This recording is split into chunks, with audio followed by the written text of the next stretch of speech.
അതുപോലെ തന്നെ വ്യവസായ വകുപ്പ് മന്ത്രിയെല്ലാം പങ്കെടുത്ത യോഗത്തിൽ സംരംഭക പ്രവർത്തനത്തിൻ്റെ ഭാഗമായിട്ട് എന്നെ വിളിച്ചിരുന്നു.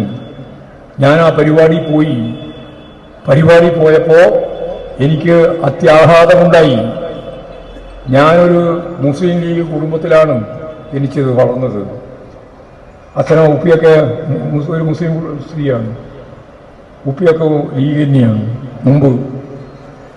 ഞാൻ ഈ സംരംഭ പ്രവർത്തനവുമായിട്ട് ബന്ധപ്പെട്ട് ഗവൺമെൻറ്റിൻ്റെ വാക്ക് വിശ്വസിച്ച് തുടങ്ങി. ഞാൻ ഒരു സംരംഭം തുടങ്ങി. ആ സംരംഭത്തിൻ്റെ ഭാഗമായിട്ട് ഞാൻ കുറച്ച് ശ്രമകരമായ അധ്വാനം നടത്തി. ഒരു വലിയ പിന്തുണ കിട്ടി ഗവൺമെൻറ്റിൻ്റെ.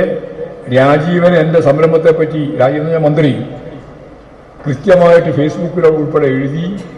അതിന് വലിയ റീച്ച് കിട്ടി. ഞാൻ എൻ്റെ വ്യവസായം കേരളത്തിൽ മാത്രമല്ല, ഇന്ത്യയുടെ പല ഭാഗത്ത്, ആസ്ട്രേലിയ ഉൾപ്പെടെയുള്ള ലോകത്തിൻ്റെ പല ഭാഗത്ത് അതിന് മാർക്കറ്റ് ഉണ്ടായി. ഏതാണ്ട് 2500 ആളുകൾ പണിയെടുത്തു. ഒറ്റ ഒരു പ്രൊജക്ടിൻ്റെ ഭാഗമാണ് 2500. നിങ്ങൾക്ക് ആർക്കെങ്കിലും ഓർമ്മയുണ്ടോ അത്? ഇന്ന് ഞാൻ കേട്ടപ്പോഴല്ലേ അത്ഭുതപ്പെട്ടു പോയത്. ഇനി പറയാൻ പോകുന്നത് കുറച്ച് വിഷമമുള്ള പ്രശ്നമാണ്. ഈ 2500ഓളം വരുന്ന സ്ത്രീകൾക്ക് ജോലി കൊടുക്കാൻ കഴിഞ്ഞൊരു സംരംഭം ഒരു മുസ്ലിം സ്ത്രീ തന്നെയാണ്. കഴിഞ്ഞ കുറച്ച് ആഴ്ചകൾക്ക് മുമ്പ് ആ 5 മുറികളാണ്, 5 മുറി, ഒറ്റ നിലയാണ്, 5 മുറി. നല്ല മിഷനറികൾ ഉൾപ്പെടെയുണ്ട്. ബാഗ്, അതുപോലെ തന്നെ തുണി, വിവിധ തരങ്ങൾ ഉണ്ടാക്കുക. സഹാക്കളെ, ഞാൻ വേദനിച്ചു പോയി. ഞങ്ങൾക്കെല്ലാം വിഷമായി. ആ 5 മുറിയും കത്തി നശിച്ചു പോയി. 5 മുറിയും കത്തിപ്പോയി. കത്തിയതിനെപ്പറ്റി എല്ലാവരും വന്നു കൂടി. ഞാനും അതിൻ്റെ ഒപ്പം ചേർന്നു.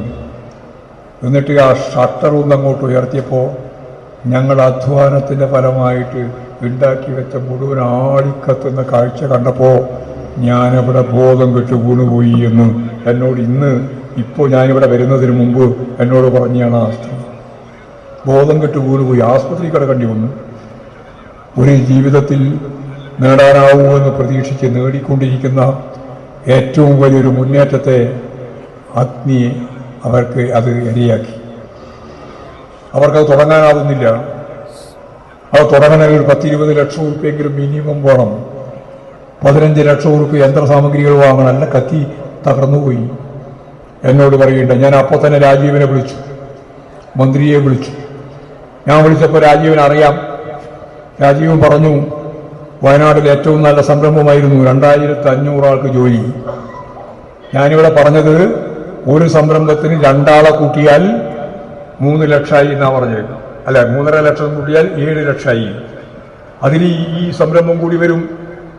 അത് ഇൻഷുറൻസിൻ്റെ ഭാഗമായിട്ടൊക്കെ ചെറിയ പൈസയെ കിട്ടുള്ളൂ. അവരെ സഹായിക്കുന്നതിന് വേണ്ടിയുള്ള നിലപാട് സ്വീകരിക്കണമെന്ന് ഞാൻ രാജീവനെ വിളിച്ച് എന്നോട് ഈ കാര്യം പറഞ്ഞതിന് ശേഷം ഇപ്പോഴും പറഞ്ഞിട്ടാണ് ഞാൻ ഇങ്ങോട്ട് വരുന്നത്. സ്ത്രീ സംരംഭത്തിൻ്റെ ഭാഗമായി